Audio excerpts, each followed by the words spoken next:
Joffrey, Renly, Robb Stark are all thieves. They'll bend the knee or I'll destroy them. The mountains created their bold silhouette across an icy sky. The peaks were crowned with a headdress of ice. The Eyrie now stood the silent observer of winter. With winter finally come knocking, Lord Benfrey sought high time to relinquish residency of the great castle, as it had become both unstable and unethical to live. The white towers which encircled a garden which had been meant as a godswood saw Benfrey in the obscurity of night as he bid the castle farewell, for by the morn he was to make his descent to the gates of the moon. As quickly as the sun set, the sun rose again. The brisk, chilled breeze echoed through the empty halls of the Eyrie. Lord Benfrey gazed at the castle one final time before he mounted his mule ready for his steep descent to the gates of the moon, when out of nowhere a sudden gruff voice called to him. It was his sister Pia. "My Lord Benfrey, 2 ravens arrived in the night." She handed him 2 letters. Instinctively both knew who each letter were from. Benfrey turned each letter over to reveal 2 different seals. One was from his sister Queen Kyra, the other his brother Titus, the would-be usurper. He gazed longingly at both letters. He was unable to find the strength to open either. Now just wasn't the time. He placed both letters in his satchel. "My lord, you must," Benfrey abruptly interrupted. "I know, Pia. However, now is not the time." Above all who served him, he held his sister Pia's counsel in the highest regard. Her advisement was most important to him. She doted on him. She respected him immensely. Sheer admiration as what drove her loyalty to serve him. "As you wish," she uttered. A few hours had passed since his descent down the high road. The resentful cold air had taken its toll. Benfrey had finally reached the gates of the moon. He was both tired and debilitated. Throughout the journey his mind was plagued with all manner of intrigue as to the content within the letters he had received from his siblings. As his hand began to hover faintly over his satchel, Pia had once again found herself at Benfrey's side. His hand retracted back to his reins. "You know no matter what, my lord, I will always follow you," she said unexpectedly. He turned to face her. The upturn of the corners of his mouth led him to smile. He knew he could always trust her. Nighttime had finally stretched ahead as long as the road that they had travelled in the daylight hours. Benfrey found himself alone in his chambers by the hearth. Finally he was able to read his letters. He reached for his satchel to retrieve them both. He started with Kyra's. She had written to Lord Benfrey to call upon his banners in order to stop the usurper Titus from dethroning her and seizing control of Andalia. Her plight was both moving and encouraging. As queen he was bound to serve her, for traitors deserved to die, but Titus wasn't just anybody. He was his beloved brother and friend. Benfrey had never been all that close to Kyra, but she was his queen and the one his father named as heir to Andalia. He was obliged to serve and had swore her a vow of loyalty and fealty upon her coronation. Then was Titus's letter. He had written to Lord Benfrey and asked him to take up arms and overthrow Queen Kyra, for he believed he was the rightful ruler of Andalia. His plight too was also very convincing, and Harbert had already rallied to his side with a score of other lords and ladies. Whilst reading Titus's letter, he couldn't help but be reminiscent of the years he spent growing up with him and Harbert. The 3 of them were inseparable. He loved and respected Titus. He'd go above and beyond for him. Well, that was until the day he had duelled with their brother Ambrose, who was gravely injured. Titus had locked him away in the dungeon thereafter, where he succumbed to his wounds. After that, things were never the same. He still loved his brother, but he could never forgive something so cruel and callous. A choice between his queen, his honour, his sister, and his beloved brother and best friend, somebody he once adored greatly. Discouraged, he slumped deep into his chair. He placed his hand upon his cheek, looked into the flames, took a deep breath and sighed. Deep down he'd already knew what both Kyra and Titus were to ask of him. He had now made his choice, and only time would tell if he had made the right one.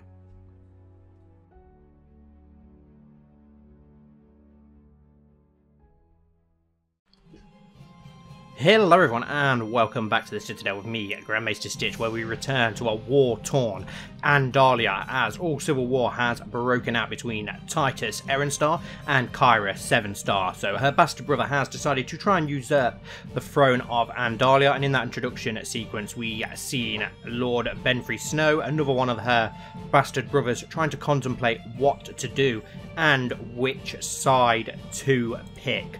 So we will go back to Kyra, where obviously, as we know, we're at war against Titus, who has all of the crossing, which is his own land, on his side. The Neck have also called up banners to defend him, along with the Sisters, the Bite, and Wickerden. And then to the north he has the Boltons, the Umbers, the Glovers, and the Riswells on his side. So a lot of potential men that will be on his side. We are of course going to call up our old Andalian army, so we've got 9,000 in Sevensport. Under Cornwall Bloom we have 3,700. Under Sir Stephen Rosehart 2,700. And under Lady Josso 2,472. That is an insane amount of manpower just from one Dusher. That is ridiculous. We're of course going to call up on Enger Firehand, another loyalist, to come to our side. He's got 3,000 men, which is awesome. And then the last of, oh no, 2 more of the true original Andalian loyalists. Of course we have Sir Moribald Rack, who is still wounded from his fight with Theon Bolton. But thankfully his armies have recovered. He could raise almost 11,000 men. I'm guessing he's not going to quite have that many men now. 7,600 hosts, still a huge force. And then of course in the Greyhold, at the last of the loyalists, we have Lord Owen Greystark, who I was sure died in the last episode, so I'm not sure how he's now back alive. But okay, yeah, we'll go with it. And he's got 1,700 men, which is not a great amount of men, but they did get pretty battered on by the Boltons in that rebellion, so at least he is being able to offer some sort of manpower to us. We will sail those round on the ships to let's sail them to the Warriors' Watch, and they can hopefully help Lord Moribald Rack and his Hornwood army. We will have Sir Moribald in charge of his own army. We'll march him onto the Warriors' Watch to meet the Greystark force. We'll get all of the Andalian force together in Sevensport. For some reason, Sir Bellis, a Redguard of Sevensguard, is not getting involved, which is worrying because Sevensguard is obviously the most important castle in the northern section of Andalia, which will stop people getting north, so a little bit worrying about that. So we'll have to keep an eye on that. We do have the Vale Lords, who we haven't called upon yet. We do have the Red Wolves, who we could call upon. We have Lady Alisane of Seaguard, whose father was obviously killed by King Titus in that last episode. She has 2,400 men that we can call upon, so that's a decent amount of manpower. Willowwood, I think Lord Seymour, the new lord, they have no manpower whatsoever. We'll see what we can call up. 675. It's a help, isn't it? It's something. So we'll make some sort of use of that. Let's march them onto Marlet Bay. We'll march this army onto Marlet Bay as well. And let's call up our fleets, which is only 16, so only enough for 1,600 men. But we can take them in 2 sections and try and get them north into the Firehand, in the Barrowlands, and, well, the Farthest Fields, and see if we can make use of those. We can call upon some Vale Lords, but we're going to leave the Vale out of it for now, and we'll reassess. Obviously, we're not sure what Benfrey is going to do just yet, so we'll wait for now. Right, let's unpause and get our men together. Of course, we have the new Lord of the Dreadfort now, Lord Belvazor III of House Bolton, as Theon was sent to the Night's Watch in the last episode to live out the rest of his days at Eastwatch by the Sea. He has... here we go, we've got some stuff kicking up about Belvazor Bolton now. He is now known as the Brilliant. Belvazor the Brilliant of the Stranger's Hills. Surely that's only the sort of name that you could come up with for yourself. Surely no one else called him that. And he is joining Lord Titus, as we already knew he would. That's fine. Hopefully Moribald Rack can get his revenge upon the Boltons after Theon humiliated him twice. Well, then again, I wouldn't call it humiliation. Theon Bolton is probably one of the best commanders to ever grace Andalian soil, so it's no shame to lose to such a great man. But let's go on to our council. I feel like Kyra is going to need all of her best men, so we'll call Cornwall Bloom away from training the troops, and we'll also call our Hand of the King Stefan away from overseeing the realm, along with Lord Firehand as well from sabotaging the economy, and Benfrey from fabricating claims. Let's get all of our best commanders. Let's go on to the minor titles, see what we can do. We need a high almoner. I don't know why we haven't got a high almoner. We'll go with Moribald Rack, as he hasn't got anything there, I don't think. And let's try and get our best commanders in. Let's have a look what we've got. Of course, we've got Sir Cornwall Bloom and Sir Stefan. We've also got Sir Lister Sevenstar as well, the old man who's getting pretty old now, 69. What a good age. That'd be a good age to die if he was actually going to die at some point. We could go for Daynes Corbury. Could bring the Corburys into the war, which wouldn't be a bad thing. I think they probably would maybe help out. If Benfrey isn't going to press his claim, we do know that most of the Vale Lords want Benfrey for king. Oh, we need a new King's Justice as well. Let's go for Who have we got? Wow, I didn't realise Sir Will Silvermoon was so old. Wow, he's getting quite old. We'll just go for Hendry of Ivy Hall for now. And we've still got 2 commanding posts open. Cregan Stark, who's not very good really, is he? We've got Sir Warren, whoever he is. We'll make use of him. Decent commander.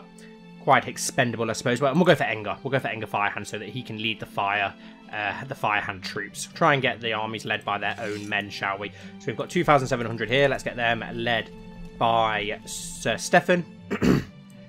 Unfortunately, we can't use Colmore Bloom as he's in hiding for some strange, unknown reason. Let's get in charge. But yeah, we've got Kyra and Sir Will. We'll go for Kyra in the centre, considering she is a direct leader, with Sir Will on the flank. Murabald's leading his own army. We'll get Enger Firehander leading his own army in a moment. Let's call up Benfrey and the Vale Lords, actually. What have we got? 5,000 men. Let's march those. Where's going to be the best way to march those? We can't march this way to march through. We can't march down because of the Redstone army, which is quite powerful. So we're going to have to march. Let's march to Hearthstone, where we do have a decent fleet. 42. Not enough ships. Do have the Shycross. Oh, the Shycross haven't got any ships, apparently. Ah, that's because they're technically part of the Fingers, aren't they? What about the Royce fleet? Let's call upon the Royce fleet. 55 ships. Sail those around to Hearthstone. Then we'll be able to bring Benfrey and his small army north. Warren shouldn't be in charge of this. We'll have Benfrey in charge of that. So he's going to back Kyra. It's a hard choice, brother or sister. Rebel or queen, sister or rebel. But in the end, he's going to choose his family member, his sister, as well as his queen. He's going to be honourable. And Titus did kill their brother. No matter how close he is to Titus, he killed their own brother. And I think Benfrey will hold that against him. And surely these 3,000 men can't lose to 181 random real water crossing in. What's going on, Enger Firehand? Come on, let's get that under control. At the age of 53, your acquaintance, Captain Benfrey, the Tenacious of the Hedge Knights, died. I don't even know who you are. Have we ever even heard of you before? I'm pretty sure not. And Enger Firehand's army of 3,000 men has lost to 182. Well, that's not a good sign of things to come, is it? Let's be honest. Right, but let's march our men eastward. The Grey Stark ship has finally arrived. 50 ships. We can now disband those fleets. We're not going to need them. We've just got them raised for no reason, so we'll disband those. We've got 1,752 men here, as well as the Hornwood men. Can we march that? No, we're not going to be able to. Actually, yeah, let's march them onto the Bullseye, and the Grey Stark men can join them afterwards. Have we got Owen as a commander? I think he's in hiding as well. I don't know why so many men are inside hiding at the moment. Colmore Bloom, Owen Grey Stark, there's loads of great people in hiding. Sir Harlan Roseheart has died of severe stress at the age of 38, which is a shame. He did have a son though, Leopold Roseheart. He's not the heir of White Star, so he's not in the direct line, but he's not too bad. He's pretty impressive. Well, he's okay. Oh, he's 14. Who's his guardian? Sir John, a sworn shield. Can we get a better guardian for him? I know it might be a little bit late, but we might be able to get someone better. Sir Will, there we go. It's not a bad shout. So, not much else going on at the moment. Lord Titus, the Grand Maester, has called in loads of people to fight with him, which is worrying. But yeah, we'll get these 2,500 men here, as well as these 600 from House Seymour of Willowwood, and we'll try and bring those north to help out if we can. Has Benfrey made his way to Hearthstone yet? Not yet. Right, let's carry on getting our men together then. Now, the worst thing about it is we do have the manpower, but we're fighting a war on 2 fronts. We're getting attacked from the north and the south. Jezebel Bolton is currently under my control, and her relative, Belvazar Bolton, is currently opposing us. We can rightfully execute or imprison her as a warning to our enemies, and she is the heir to the Lordship of the Strangers' Hills. So let's imprison. Yes, we will imprison her. We won't kill her. She's only a child. And we'll put her in house arrest so she's safe. And we're her educator as well, that's probably good. She's got a good diplomacy, so we'll go for that diplomacy. We'll keep her under our protection. She can be our honoured guest. Sarah Snow is currently under my control, and her relative, oh, that is his mother. Let's get some revenge on him. He killed our brother, the bastard. Let's kill him, yeah? Let's kill her, yeah. Bring me her head. She will be beheaded. And we've got Malira currently under my control. Her relative is Lady Malira Snowfall, who is also stabbed us in the back after our father gave them land. So we will have Malira, who was Alita Snowfall's wife. We will also have her head on a spike as well. Have her beheaded. There we go. 2 kills, and that made the people of Andalia view us with respect. So we obviously made the right decision. That has made our vassals like us even more and view us with great respect. So we can't complain at that. The Black Sheep Hills army has almost arrived in the bullseye. King Byron the Just is usurped the title Lordship of 7 Stars from heir of 7 Stars. Okay, Lordship of Maiden's Gate. Okay, did you manage to get land over the sea? That's weird.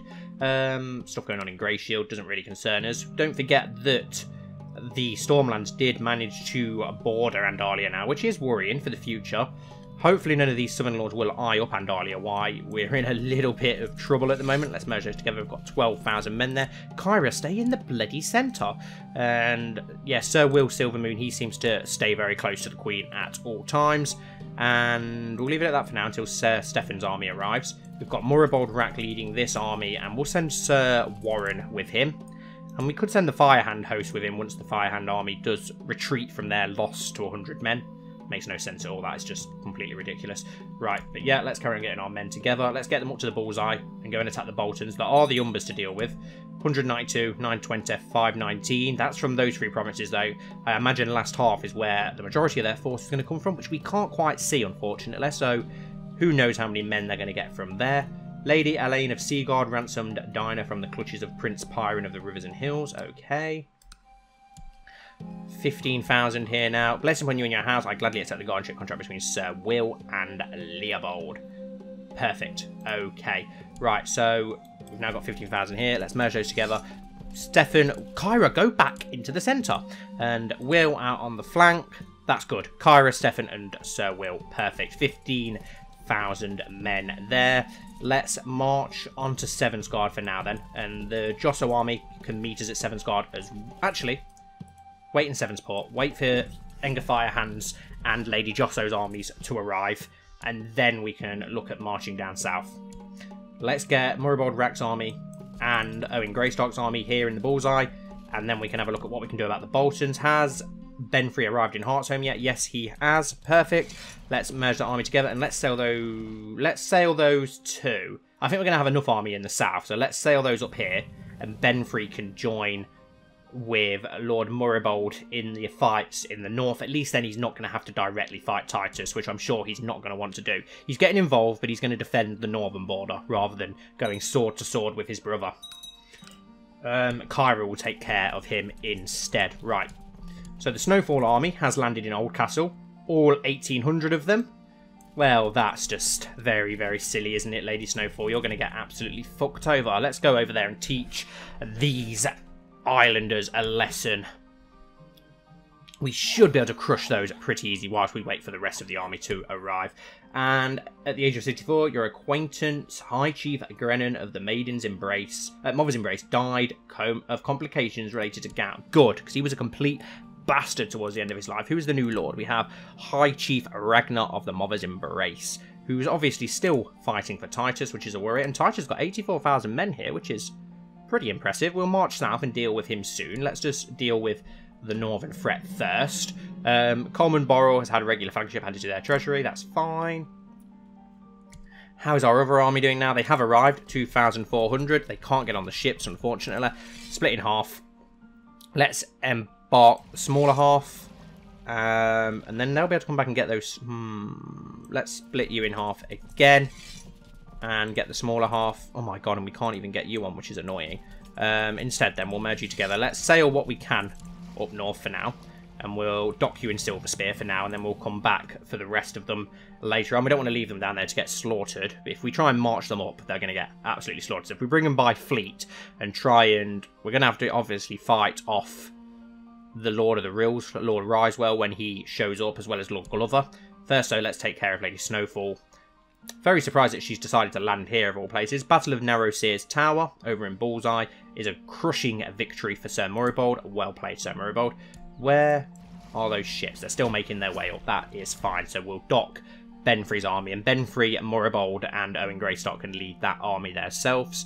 We could send Enger Firehand to help them. I'm sure of all people in Andalia, Enger Firehand would enjoy killing some first men, so we could send him up there with his army once we get a chance. Let's march these 2,000 Josso men to help out. Well, not really help out, but we'll keep them with them. Then we can send Enger Firehand's army northwards to help out with Sir Morribold's army. There we go. We've got Morribold, Warren, and let's land Benfrey and his army in the Bullseye as well and get that under siege. Once we take this, we'll march these 15,000 onto Sevenstar and reassess the situation as we wait for the other men to march northwards. There we go, Battle of the Tooth. A great victory for Lady Kyra. She killed every single Sisterman that landed on that shore, although they are landing 800 in the Vale, so we'll keep an eye on that. Let's march these 15,000 onto Sevensguard. Let's march those 2,000 onto Sevensguard. Enger Firehand's army is still retreating to Sevensport, that's fine. Benfrey's army is about to dock in the bullseye any second now, so we'll get Lord Benfrey leading that, and he's got a very bad opinion of us now, our half-brother. He really doesn't seem to like us. Demands vengeance, minus 100. What does he demand vengeance for against us? We've not done anything to Benfrey. Okay, well, okay. Not sure what we've done to upset him, and the Boltons have got over 6,000 men, which is a bit unfair, considering that we slaughtered thousands of Boltons only in the last episode. But they've managed to get extra manpower, and the Umbers have probably about 6,000 as well. That's worrying. That is quite worrying. We're 72% up against Malira Snowfall, so we're easily going to be able to crush those. We've left 42 ships behind here. Let's disband those. Have those men arrived now? Yes, 800 men have arrived. Let's march those 800 men onto Sevensport.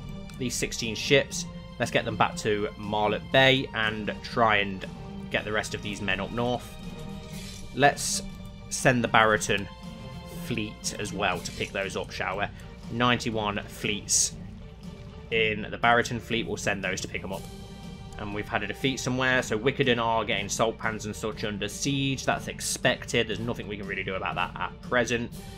We can now dock these ships though. There we go, 14,000 men in the bullseye, perfect. And we are going to send Enger to reinforce that. We've got to get rid of these northern lords first. We don't want them attacking our borders and such whilst we're down south. We need to split our army in a fight on both fronts for now.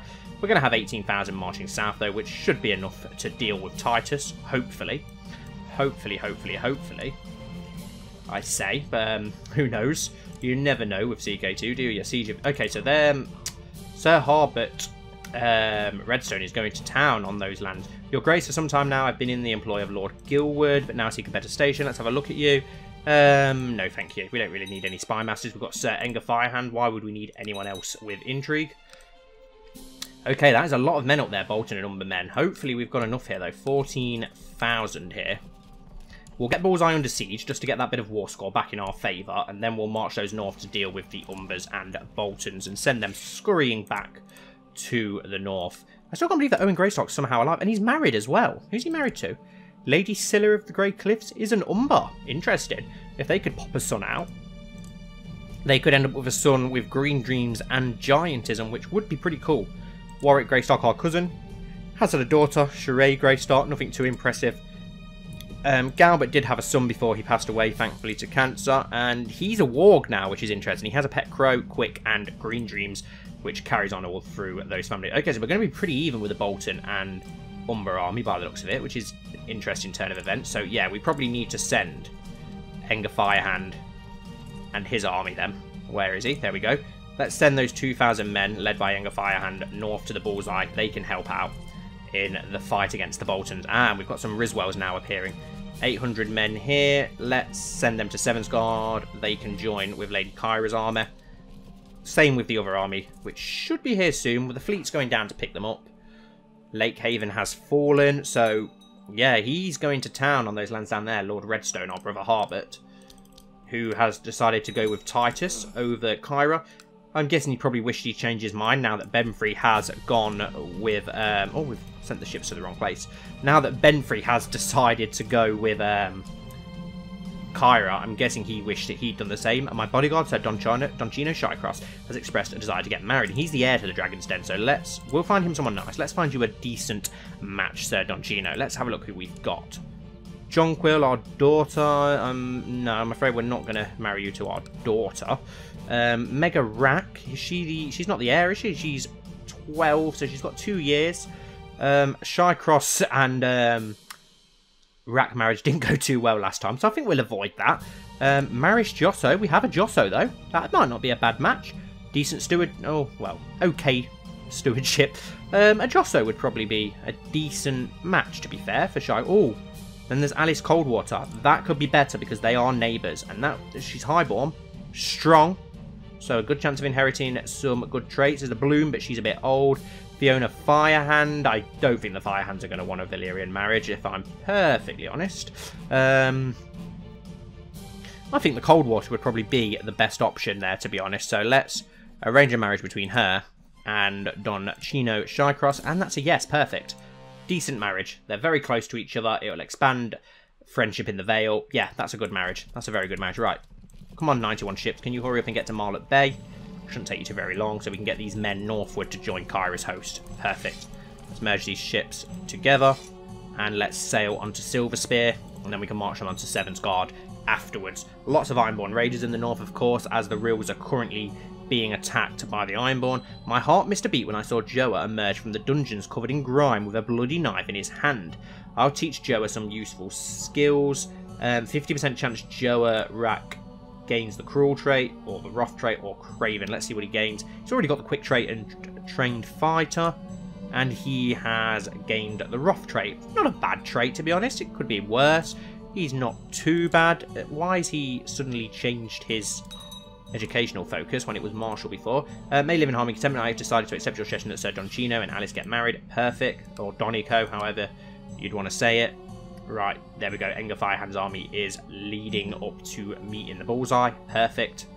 We've got 1,000 gold, so we can spend gold if need be. Right, when our armies get in position, we need to start striking back, because Titus has got a lot of war score because his armies were placed in much better positions to do quick strikes on us.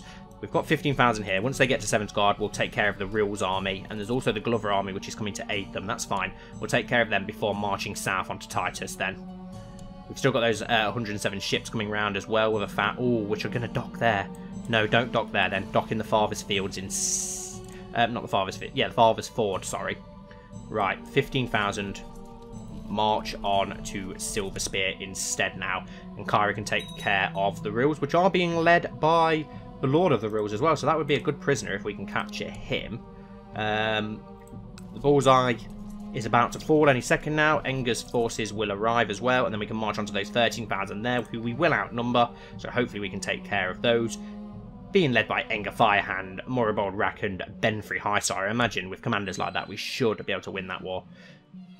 The worst thing I wanted to do, though, was send all 30,000 up north, and then all of these armies down south come up and get past Sevensguard, and then they'll be in the north, which would be worrying, so we need to try and take care of them separately. We can get rid of the Rills and the Glovers here, though, which is fine.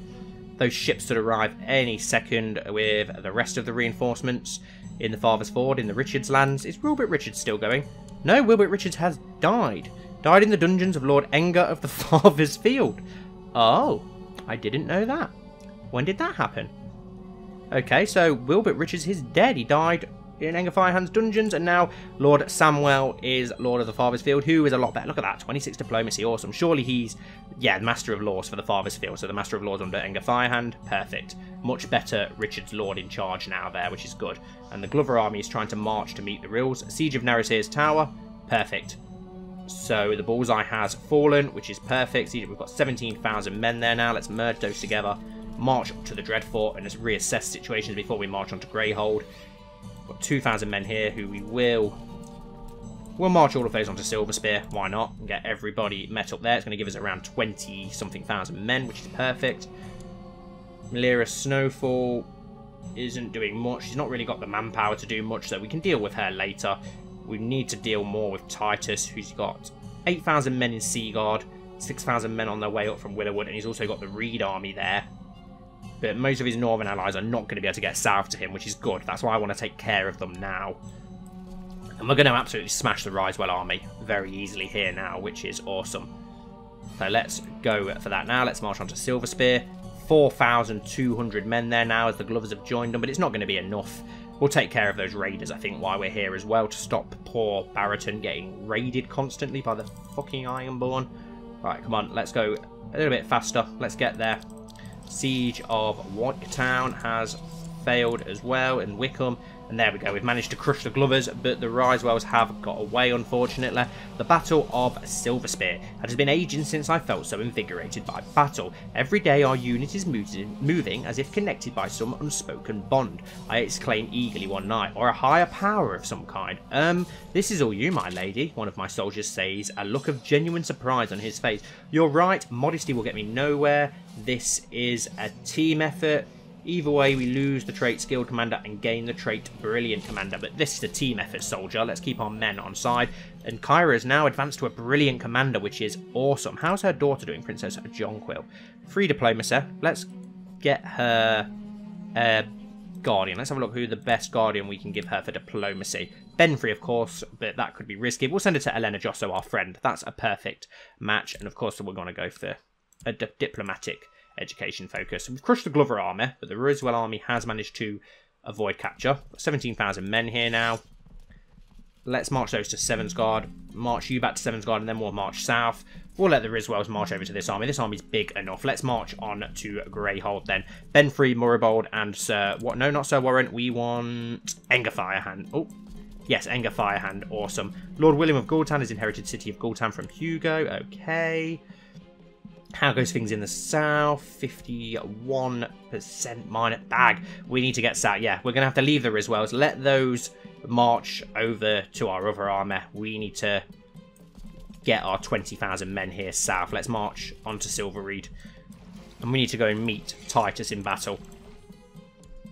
Let's concentrate on these 16,000 though, because they are going to arrive on Greyhold first. They're going to arrive there pretty quickly, actually. Your Grace, your nephew, Byra, is responding very well to my tuition. He has improved his skills and is advancing in knowledge every day. Gain 2 levels. What? So we've got an Erenstar in our court. Why have we not imprisoned him then?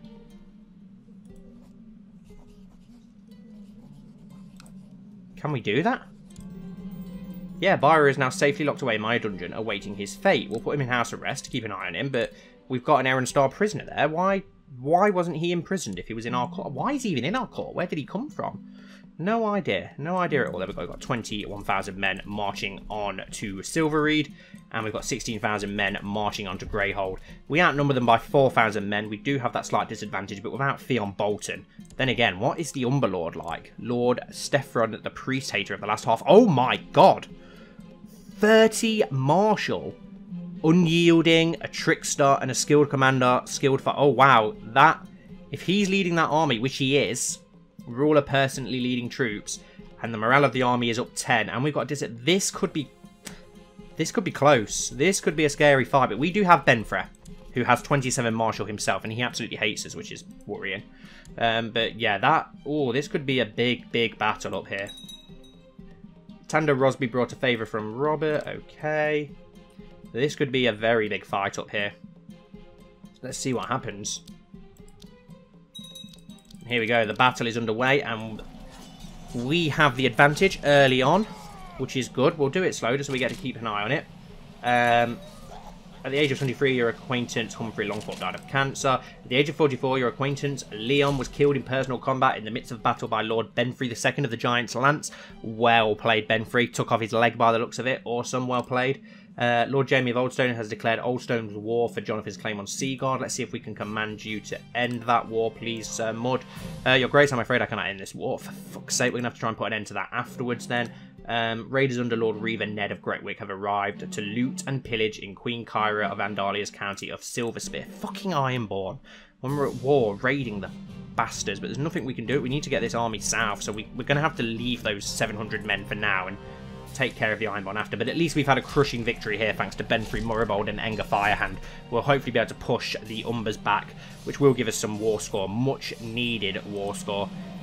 Your niece, Lady Alyssane Redwolf, has been captured by Master Howland of Cray and taken to Greywater Watch as a prisoner. Well, that's not good. Okay. So the Reeds have managed to take Lady Redwolf. I hope she doesn't die in the dungeons like her father. Hopefully they'll treat her well. But we have crushed the Umber and Bolton forces and forced them into retreat, which is perfect. Battle of East Harbour.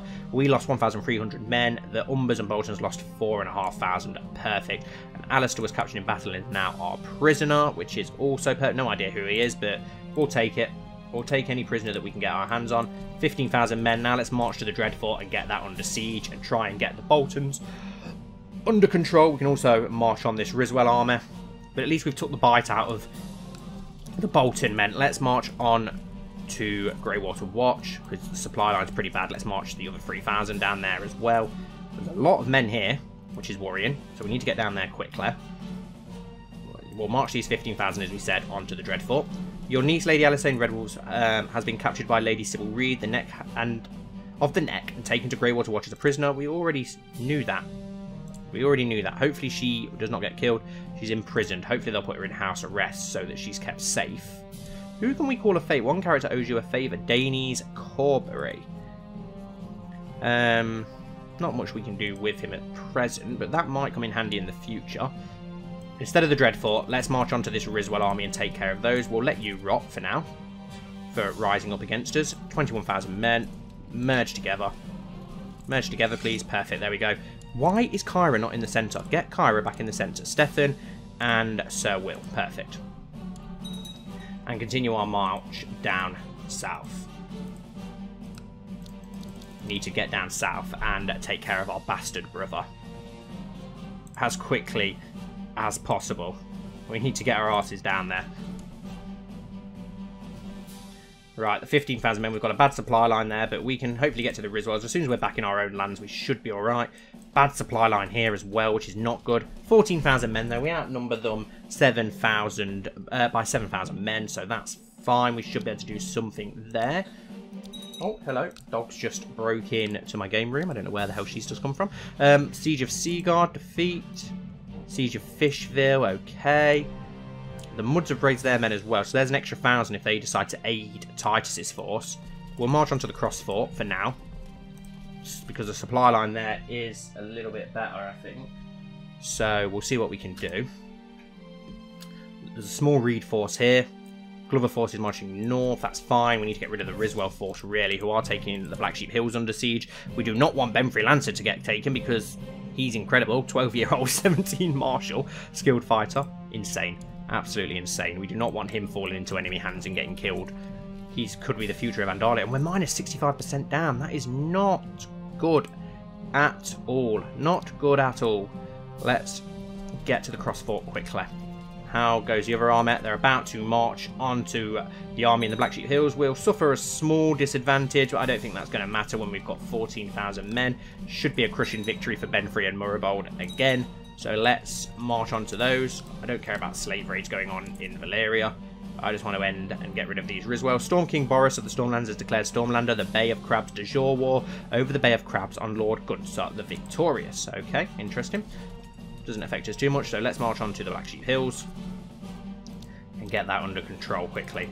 There we go, that's going to be a crushing victory for Benfrey and Murraybold, which gets rid of those out of our lands, which is perfect, and then we'll march back north to take care of the other northern lords. There we go, perfect. Slaughtered pretty much the whole army. Now let's march on to Wolf's Watch and get that under our control next to the Hornwood. We're also going to meet a small Glover host there, which is fine. We shouldn't really need to worry about that.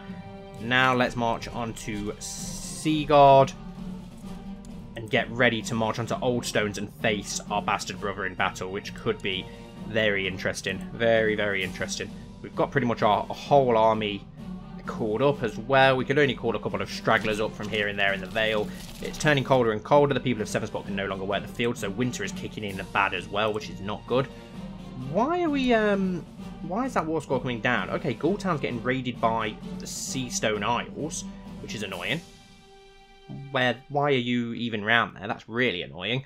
Right, 19,000. Yeah, let's march on to Seaguard, see if we can relieve the siege a little bit, because we are losing heavily. Even though we are crushing things up north, we're losing heavily in the south. How is Lady Stark doing against the Ironborn? 3% in favour of Queen Barina the Magnificent? Okay, 14,000, 19,000. Let's go for it. Let's march on to Old Stones. Let's end the episode with a battle. Why not? Let's go for it. This is the battle that we've all been waiting for, isn't it? Let's be honest. No, let's march onto that 7,000 Glover host. So we're going to have an army fighting in the north and a war in the south. 19,000 against 14,000 down here. We do have a slight disadvantage, and we've got 15,000 versus the Glovers up north. Of course, we do need to look out for the two commanders here. We have Lord Donald Crownless, who is unyielding, a defender and an inspiring leader and a brilliant commander, and then Titus himself, of course, who is a cavalry leader, an organizer, and a brilliant commander. But we've got Sir Stefan Roseheart, Kyra Sevenstar herself, and Sir Will Silvermoon. So it's going to be an epic battle. Then up here we have Benfrey, Morribold, and Enger against the Glover, Bolton, Risewell, and Umber army. Which battle is going to take place first?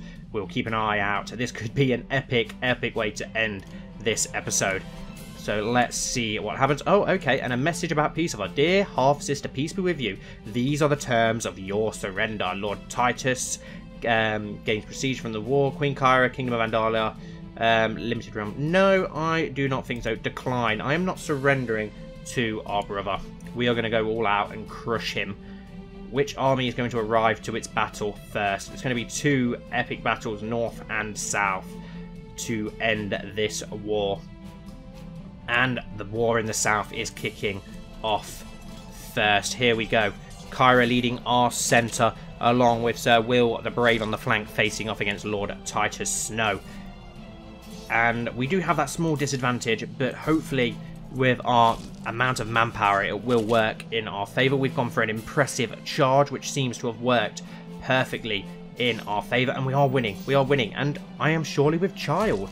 My husband will be pleased. Okay, Kyra gains the pregnant trait. Well, that's not good when we're in the middle of a battlefield, is it? That's not good at all. That is the last thing we want. Let's hope that Kyra gets through this battle safe, and apparently she's retreating, but so is Titus himself, and it looks like we have managed to push them back. They only have 3,000 men now. Some of their army has decided to retreat, but Donald Crownless is continuing to fight on. Your Grace, I have been attending to the wounds of your men at your behest. They seem to be much happier now, hearing that their lord would offer his own maester to aid his men. Maesters are most useful, our morale increases, which is perfect. We'll continue to press Donald Crownless back, who is holding us off incredibly well with his 2,000 men, and we have had victory in the north. The battle in the north has seen victory for Lord Benfrey, who has crushed 4,000 of the Northmen, and we have captured Marwyn, heir to the Selfoot Sword Infantry, into our captivity, as well as Wallace, whoever he is. But the battle is still raging on. Lord Crownless and his 2,000 men are really pushing us back somehow. You were separated from your men in the chaos of battle, and now find yourself in the midst of war. As you scan the field and try to rejoin your forces, you see Lord Titus break through the enemy ranks and charge you. Okay, prepare to die, Arrenstar scum. Get back your grace. I will handle this. Sir Lister Sevenstar, at the age of 70, offers to fight in our place, but his personal combat skill is 35 because of his old age. But he is a formidable fighter. We'd be sentencing him to his death, but he wants to fight for us. It's just like in that vision. If we were to allow him, what is Kyra's personal skill? 85. That's because she's pregnant. It's gone down by 20. Lord Titus, 155. I don't see any way out of this without sacrificing Lister or going for it ourselves. I think Kyra would want to go for it herself. Prepare to die, Arrenstar scum. In the midst of battle, you and Lord Titus circle each other, tense and focused. The raging scene around you seems to slow down as you scan him for any signs of weakness, an opening in his defence that you could possibly exploit. This will not end until one of us yields from injury. We attack with speed. He is no match for my might, force. No, he's got the strong trait. He'll not manage to even touch me. You take a defensive stance. Now, Titus is the sort of person to go in all guns blazing, so we will try and take a defensive stance and wait for his mistake. You are overwhelmed by Lord Titus's immense strength as he strikes you with a body charge. You are sent reeling, which gives him an opening. He forcibly overwhelmed my defensive stance. I tried to hold Titus back, but his onslaught is unstoppable. I only slip once, but once is all he needs to gracefully slice off half of my hand. Ah! We become one-handed and severely injured, and Queen Kyra has taken her last breath at the age of 24. She was killed in personal combat in the midst of battle by Lord Titus of the Crone's Crossing, known for disregarding the rights of her subjects. That doesn't seem right. Kyra was considered a tyrant, a tainted woman. May the gods judge her actions. Queen Jonquil, merely a 6-year-old. The realm is left in the capable hands of her regent and council. Long live Queen Jonquil of Andalia. So be it. Shit. And that seems like the perfect place to end this episode, guys. Thank you all so much for watching. As always, I really do appreciate it. I hope that you have enjoyed this episode. Please don't forget to like and comment down below. And now we need Sir Benfrey Highstar to avenge his fallen siblings who have died at the hands of his beloved brother Titus Erenstar. Thank you once again for watching, and hopefully I'll see you all very soon for the next episode.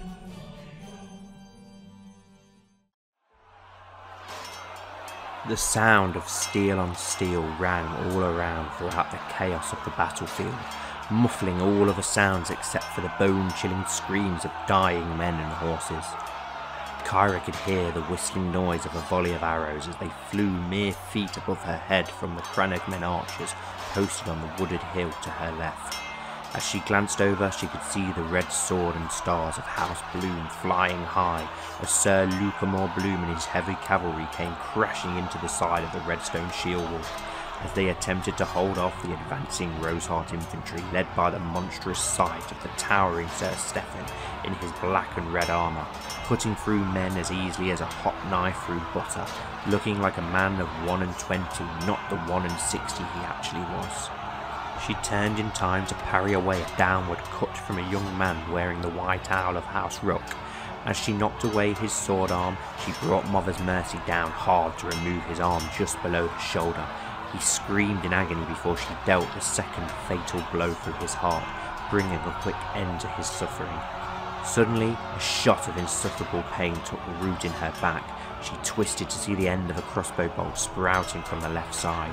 As she saw it there, all red with her own blood, the pain left her instantly. A huge wave of panic and regret washed over her. "My baby boy, my little Lister," she whispered, stuttering.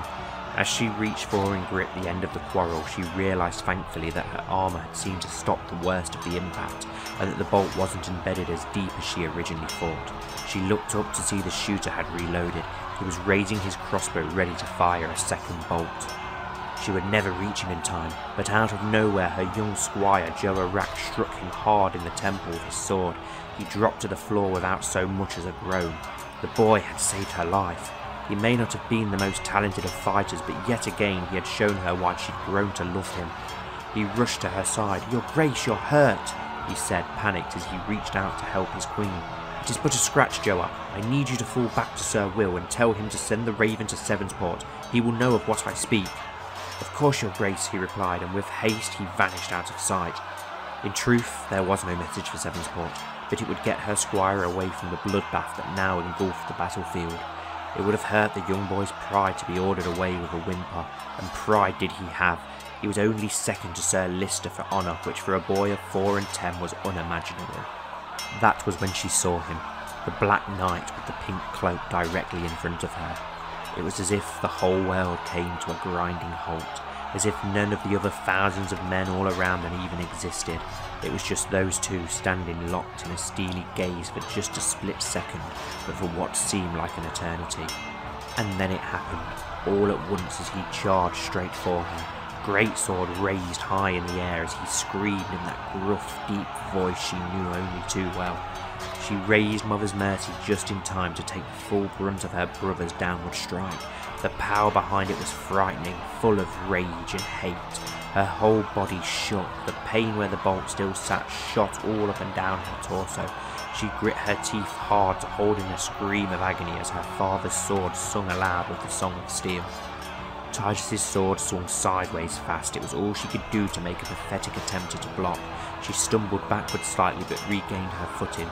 Overwhelmed by the sheer brutality of Titus's wrath, her body froze stiff. A sea of emotions washed over her. She couldn't help but wonder how. How did it lead to this?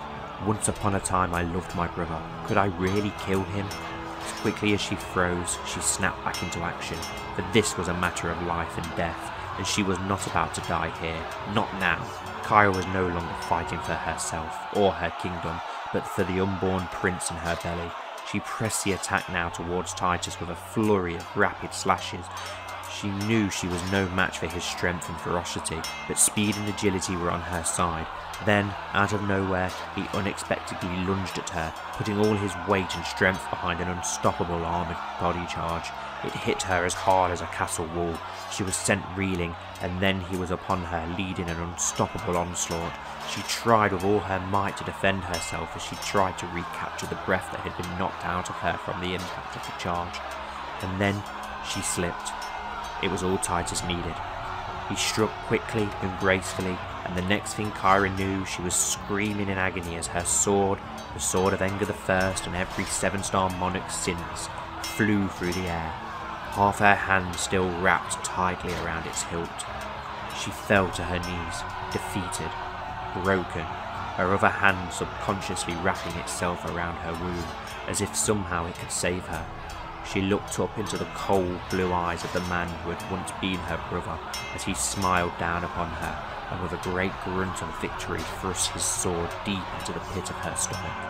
A wash of cold, dull pain filled her as the taste of iron filled her mouth, and her body began to shudder violently. The world around her started to grow dark and fuzzy as it blurred in and out of focus, the noise of battle now little more than a quiet, distorted echo. "My little Lister," she whispered.